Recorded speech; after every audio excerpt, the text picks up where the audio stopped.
What's good, YouTube? Freedom My Productions here, and today we finna react to another pitch meeting.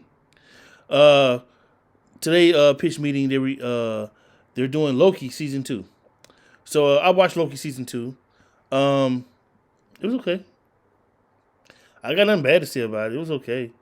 Nothing special, just okay. I ain't hate on it. I watched it.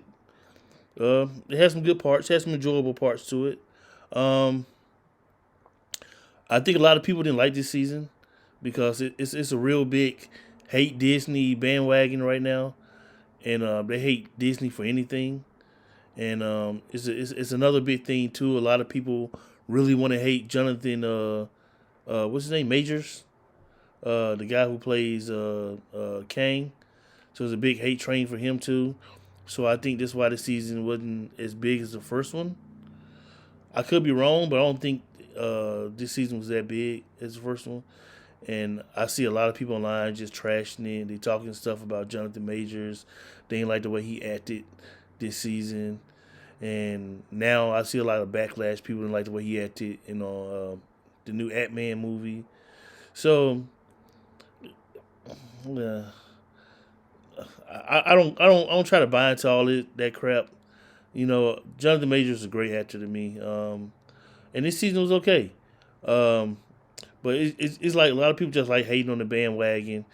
Once somebody start hating on something, I see too many people try to follow behind it and give like the same stupid reasons because they can't think of none on their own. So they just repeat the same things they heard somebody else say and think they're being clever. But anyway, I ain't even get into that. Let's get into the pitch meeting, man. Loki season 2, man. See what they talking about, man. I just went on a tangent. Sorry about that. Let's go.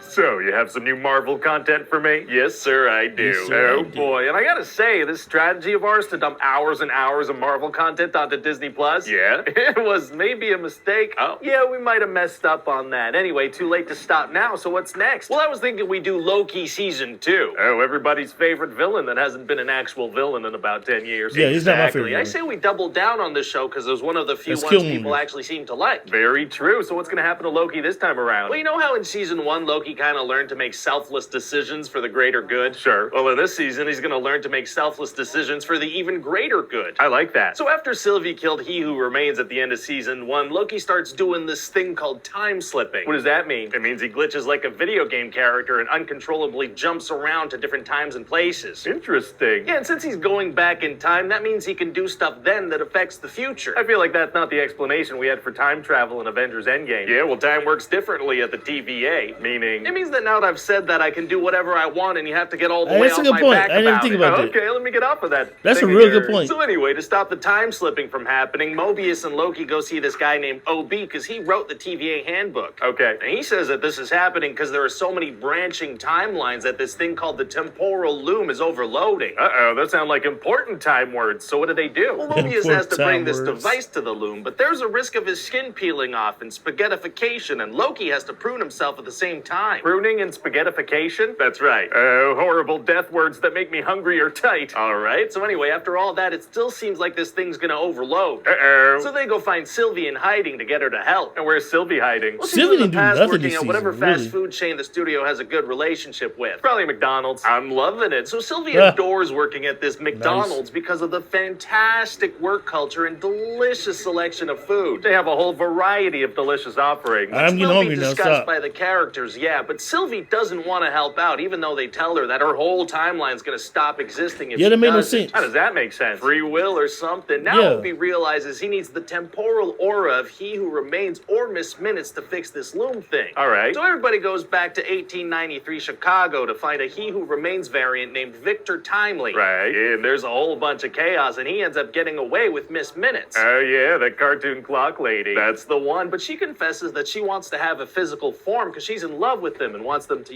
physically be together. Oh, flirtatious clocks are tight. What? So then what happens? No. What did you mean by that? By what? Well, you imply that you're very familiar with the concept of flirtatious clocks. I don't have a weird secret. I didn't use that term. You did just now. Stop. Okay, so anyway, Victor Timely's not into clocks in that way, so he shuts her down, and then the good guys manage to bring him to the TVA. Oh, well, good for them. And Victor Timely's gonna be like, what is going on? Well, what's that voice you're doing? Well, he's a big old smart science nerd, so he talks like that. Oh, he does? Yeah, he talks like Donald Glover at the 2-minute mark of the Derek comedy sketch Jerry from 16 years ago. What? Yeah, kind of a super specific reference. It's accurate. I just don't know that anyone's familiar with that. And they should type Derek Comedy Jerry into the YouTube search bar and see how Donald Glover talks at the 2-minute mark. Where are you looking? You got a freaking clock over there? No, and so then they need to send Victor to fix the loom, but he turns into spaghetti, and then everybody turns into spaghetti. Terrifying and delicious. But turns out that Loki survives the pasta dish attack because he's the main character. Oh, so what does he do? Well, he starts involuntarily time-slipping to the other characters' original lives. We're gonna see Owen Wilson on a jet ski? Yes, sir, we are. That weird specific desire that we implanted in everyone's brains in season 1 is going to be paid off, kinda. Oh, wow. Kinda. Wow. So now Loki has to get the whole team back together and try to fix the loom again. A lot of loom repair attempts, but Sylvie doesn't want to help, even though she's been told that her reality will stop existing. That's right. Wow, she kind of sucks, huh? Gonna be tough to get her to join if that doesn't convince her. Actually, it's gonna be super easy. Barely an inconvenience. Oh, really? Yes, eventually her reality does turn to spaghetti, so then she decides to help out.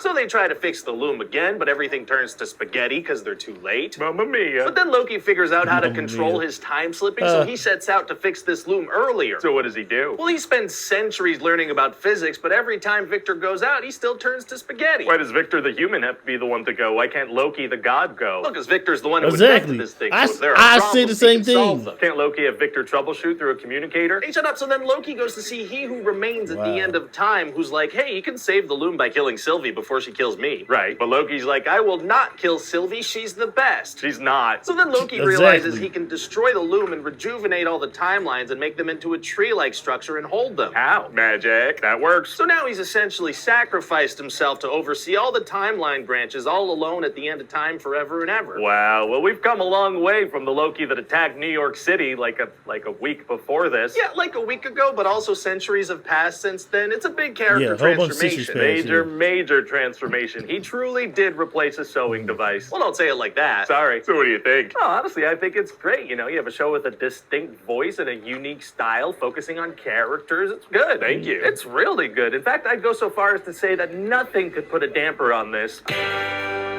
Wow.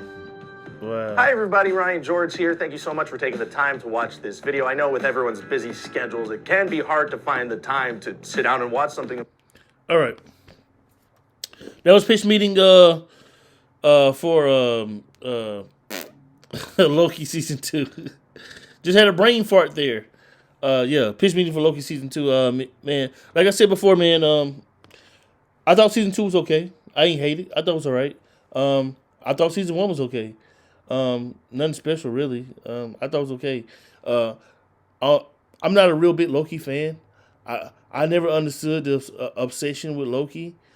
Even in the movies, I was not a Loki fan, really. Just really didn't care about his character. A lot of people think he's the greatest villain.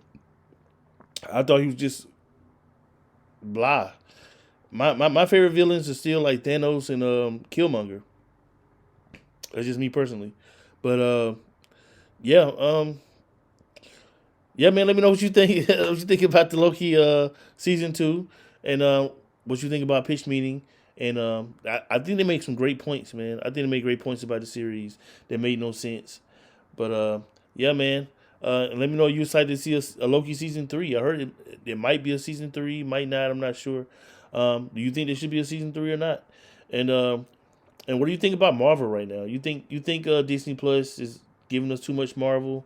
You think there could be too much of a good thing, or you think, there's never too much of a good thing?